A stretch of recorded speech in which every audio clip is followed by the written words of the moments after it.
cool intro. Let's get started.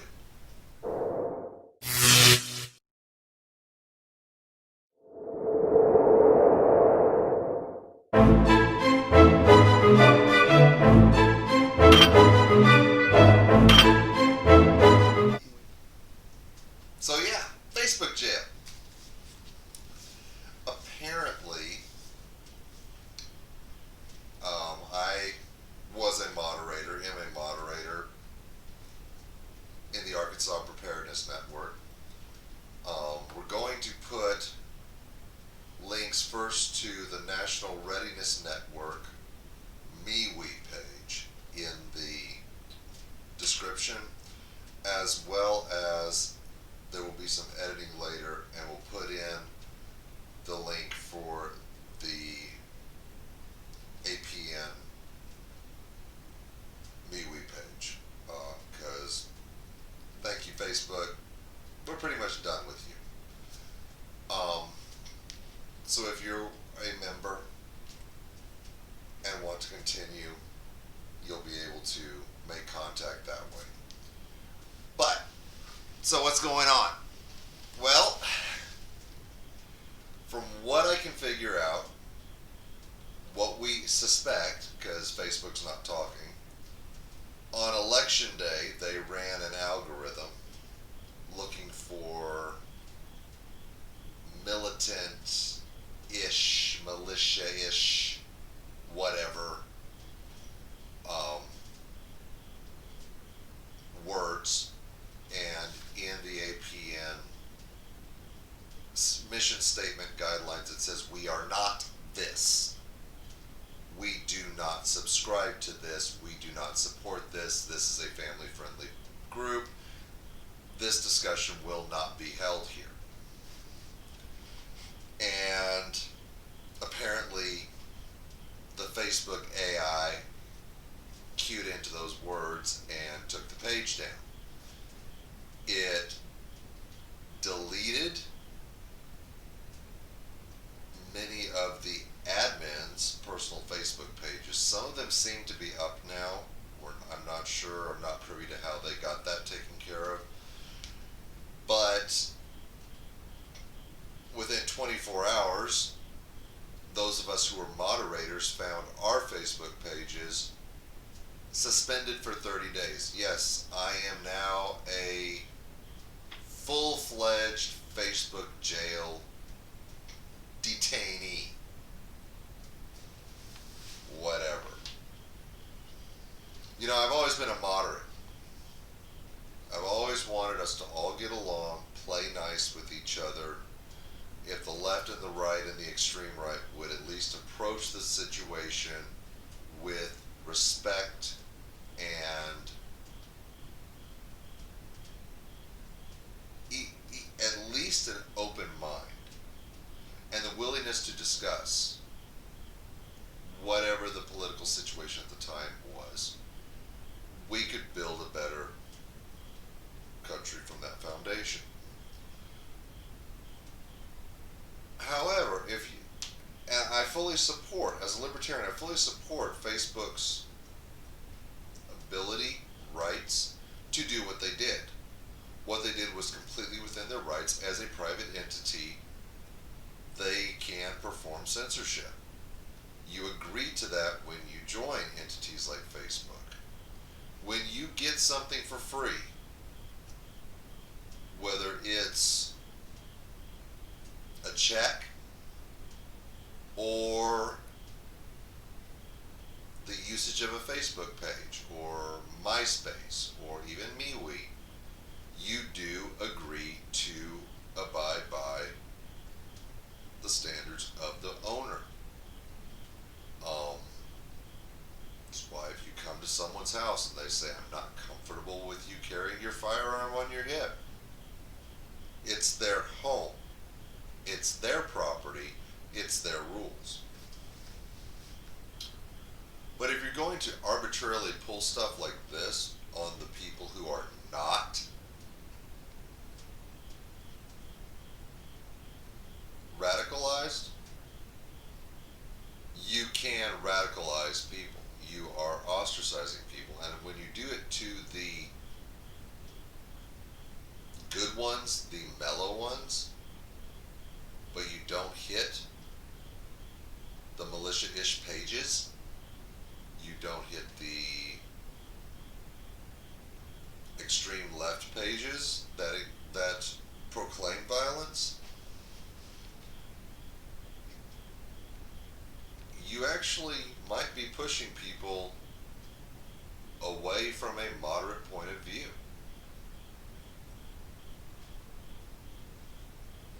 Just a thought.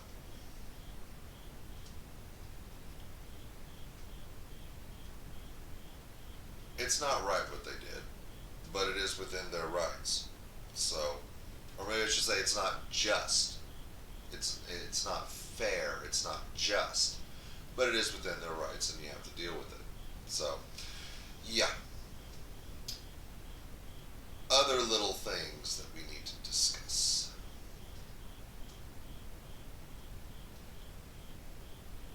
It is fall. Have you prepped your gear for your vehicle? Have you taken the bottles of water out of your vehicle? Because it's about time to do it, guys. Make sure that you don't have freezables within your food sources.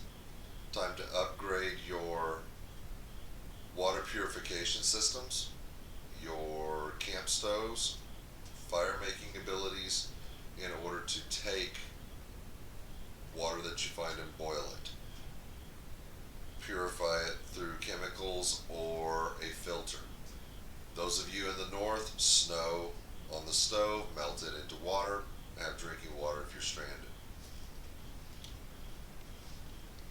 You know, we were talking in the previous video about Lot and him having to bug out with just what he could grab.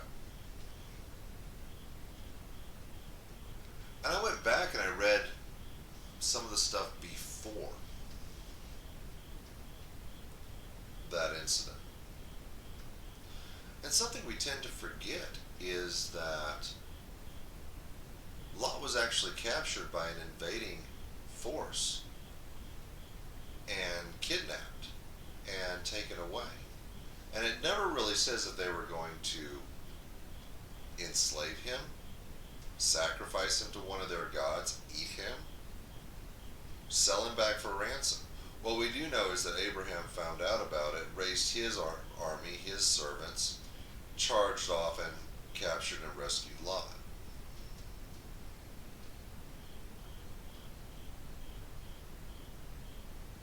Looking at that as a precursor to the Sodom and Gomorrah story, the question becomes, was that a warning? Was that a come out of her, my people?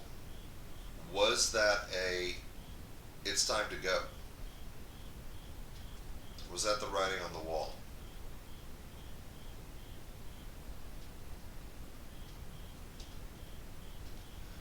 I look at where we are as a country right now. I'm not just talking the election. I'm talking our financial stability. I'm talking about how my cell phone seems to take a lot longer to dial out. How many of you have noticed recently that when you go to make a call, you hit send, dialing, and you hear nothing? And then it starts to ring. It used to be instantaneous. About a week and a half ago, boom, send, it's ringing. Now it's taking a lot longer. Makes you wonder what's going on with the networks. Sometimes it's hard to get a text out.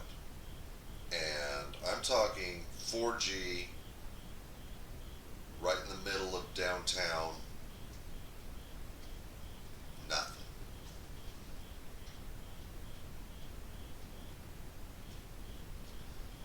it's almost as if, for some of us, lines of communication are being slowly cut back.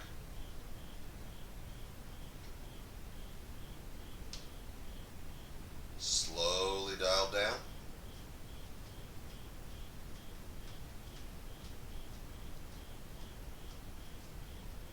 Maybe it's just the bandwidth being eaten up with everyone talking about current events. Maybe.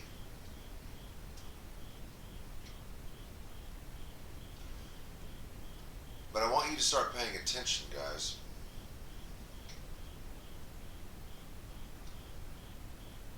Start paying attention to what is going on.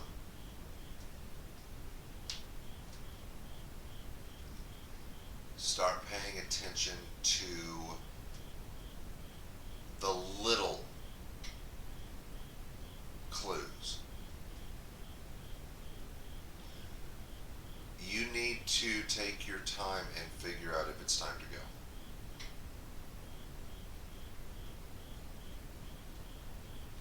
Figure out if it's time to bug out.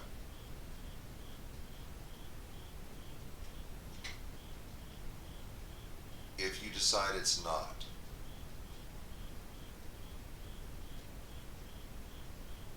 I'm going to ask you to do this. Go out, buy a few extra pounds of whatever on each shopping trip. Shell out the money while it still has value and get training. Find someone like Ozarks Prepared and don't just sit and watch his YouTube videos, either the ones he has on here or the ones he has on his own channel. Don't just sit and watch them, but get a tarp, go out in the backyard, string a line, build a shelter. Do it. Take your tool that you carry on your hip or in your shoulder holster and go to the range. Find an instructor.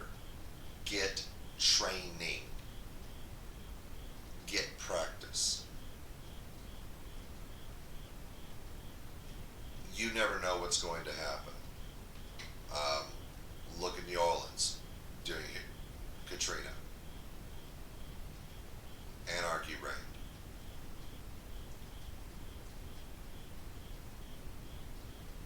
Take your tools out of the box, train with them, practice with them, use them, because we don't know what's going to happen.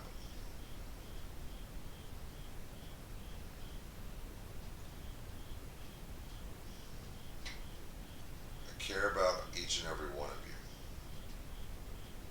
Rick cares about each and every one of you. We wouldn't be on here doing these things if we didn't. So do us all a favor, get out there and start practicing and start watching for the writing on the wall and the little warnings. And get yourself a wood stove, because the gas and the electric aren't always on, especially with winter coming. So shore up your preps, get ready for winter, and I'll see you soon. Bow your heads with me. Let's talk to the Father. Merciful Father, discord is being sown in this nation.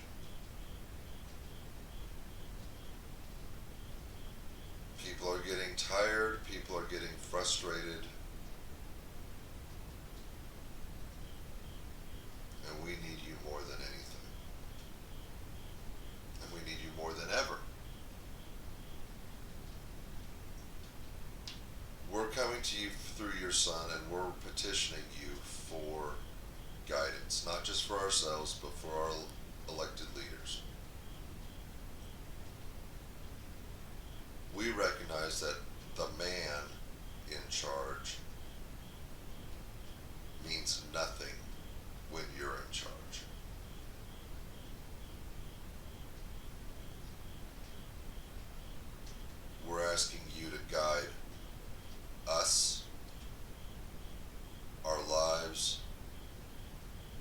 misfortunes our sacred honor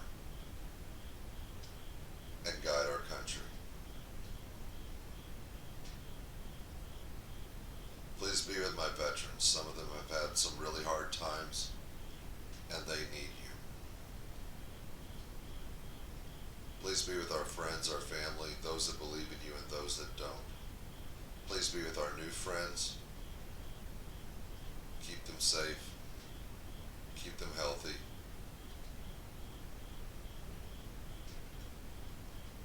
Go with us and keep us, Father.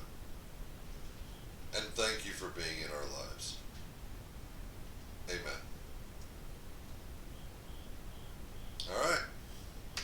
Thanks for being here. I'll see you soon.